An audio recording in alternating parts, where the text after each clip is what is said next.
Merhaba arkadaşlar, kanalıma hoş geldiniz. Bugünkü örgü anlatımda bu modelin yapılışını, anlatımını yapacağım. Modelimiz Tunus işi arkadaşlar. Ve modelimiz 8'in katlarından oluşuyor. Şuradan şuraya kadar 8 tane ilmeğe ihtiyacımız var. Şuradan şuraya tekrar 8 tane ilmeğe ihtiyacımız var. Bu modeli dilediğiniz örgü çeşitlerinizde kullanabilirsiniz. Bebek yeleklerinde çok güzel oluyor. Bebek battaniyelerinde de çok güzel oluyor arkadaşlar. Daha önce patik de yapmıştım bu modelde. İsterseniz patik de yapabilirsiniz. Patiğe de çok yakışıyor. Eğer patik yapacak olursanız bu şekilde modellerinizi ayarlayabilirsiniz. Yani iki model üzeri kurabilirsiniz. Aradaki ve kenardaki ilmekleri 4'e yükseltebilirsiniz. Ben 3 tane kullandım. Siz 4, 5, 4, 5, 4 şeklinde de yapabilirsiniz. Bebek battaniyesini yapacaksanız eğer 1 metre zincirinizi çekin. Çektiğiniz zincirlerden 8'in katları olarak ilmeklerinizi hesaplayın.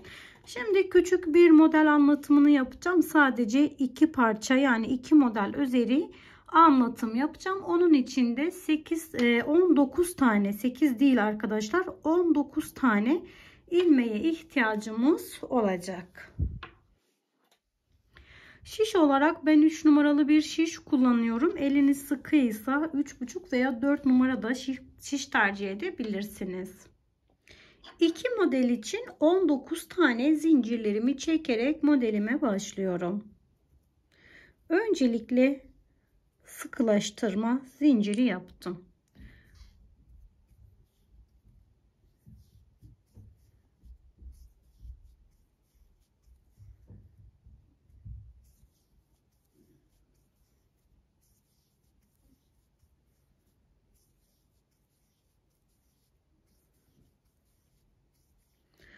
...19 tane zincirlerimi yaptım. Şimdi her bir zincirimin içinde bir tane ilmeğimi çıkartıyorum.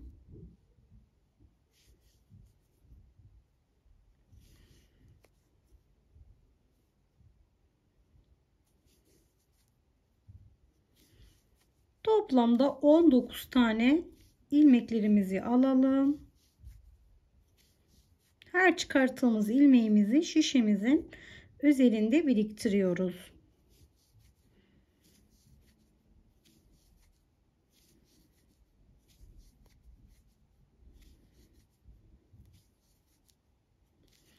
Bütün ilmeklerimi şişimin üzerine aldım. Şimdi geri gelme işlemini yaparken hepsini çift olarak çekiyorum. Böyle çift, tekrar çift. Bütün ilmeklerimiz çift şeklinde çekelim.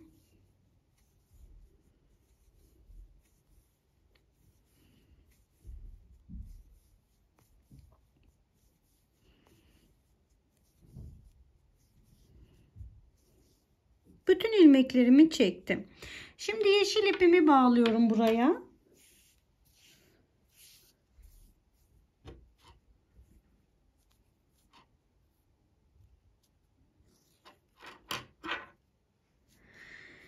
Krem ipimi örüyorum. Yeşili de aradan yürütüyorum. 2 tane ilmek ileriye gidiyorum. Bakın arkadaşlar, birinci ilmeğim zaten şişimin üzerinde olan ilmeğim. Hemen ikinci direkten bir tane ilmeğimi aldım. Üçüncü direkten bir tane ilmeğimi aldım. Kenar için toplamda 3 tane ilmeklerimi aldım.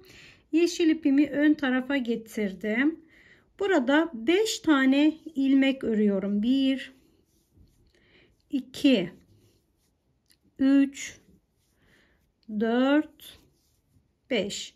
Toplamda 5 tane ilmeklerimi ördüm. Yeşil ipimi çok sıkmadan ve çok da bol bırakmadan tam üstüne oturacak şekilde arka kısmına attım. Arada 3 tane ilmek kırıyorum. 1, 2, 3 tane ilmeğimi ördüm. Tekrar yeşil ipimi ön tarafa getirdim. 5 tane ilmek kırıyorum krem ipimle.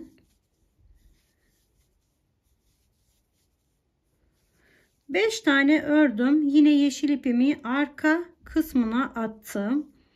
Kenardaki 3 tane ilmeklerimi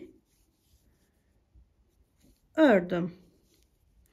Bu şekilde sıramı tamamladım arkadaşlar. Şimdi geri geliyorum. Geri gelirken yine aynı şekilde bütün ilmeklerimizi çift olarak alıyoruz.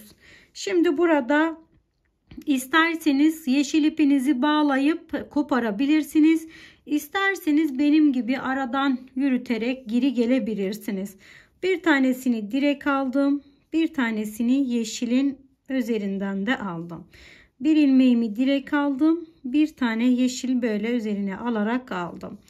Sıra sonuna kadar aynı şekilde geri gelirken iplerinizi çok rahat bırakın. Sıkarsanız eğer modeliniz kasılır. Toplama olur. Güzel de olmaz. O yüzden geri gelirken ipinizi olabildiğince rahat bırakın. Sıramın sonuna kadar geldim. Birinci sırayı yapmış olduk. Şimdi ikinci sıra, üçüncü sırada aynı şekilde yapıyoruz. Birinci ilmeğim zaten şişimin üzerinde. İkinci ilmeğimi ve üçüncü ilmeğimi de ördüm. Yine ipimi ön tarafa getirdim. Aynı şekilde 5 tane krem ipimle örüyorum. 5 taneyi ördüm. Daha sonra yine yeşil ipimi arkaya attım ve 3 tanesini ördüm. Tekrar ipimi öne getirdim. 5 tanesini örüyorum. 5 tane ördükten sonra tekrar ipimi arkaya attım. Kenardaki 3 taneyi örüyorum.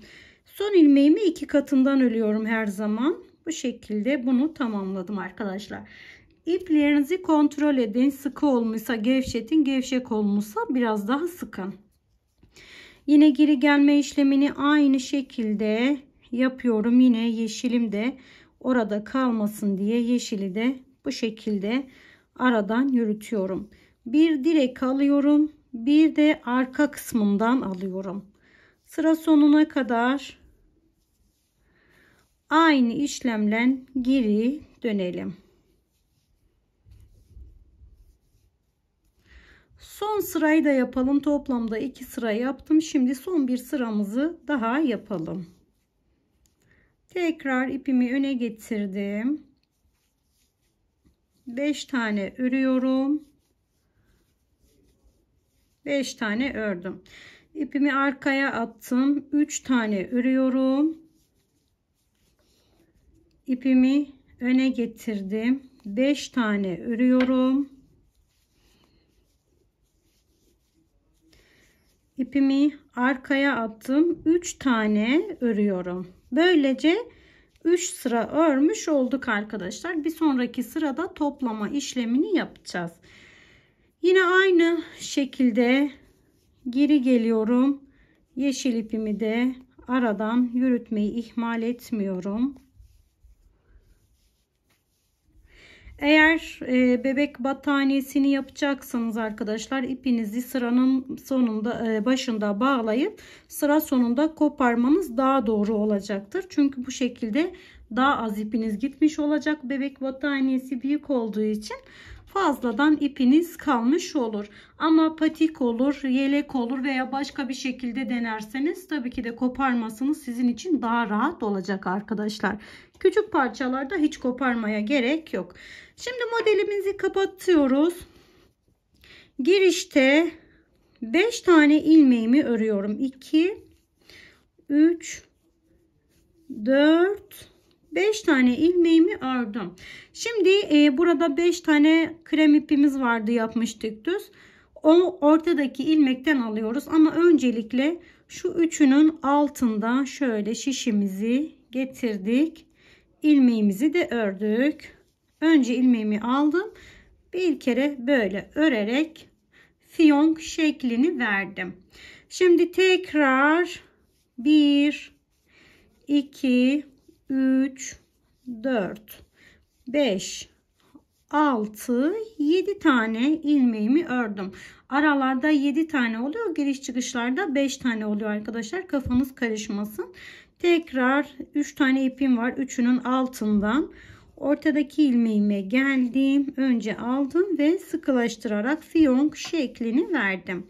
Daha sonra kalan kenardaki 5 tane ilmeklerimi aldım. Böylece birinci modelimizi tamamlamış olduk. Bakın arkadaşlar, birinci modelimizi tamamlamış olduk. Bir model yapmış olduk böylece. Şimdi geri geliyoruz. Geri gelme işlemini yaparken yine hepsini çift olarak örüyoruz. Model bu kadar kolay.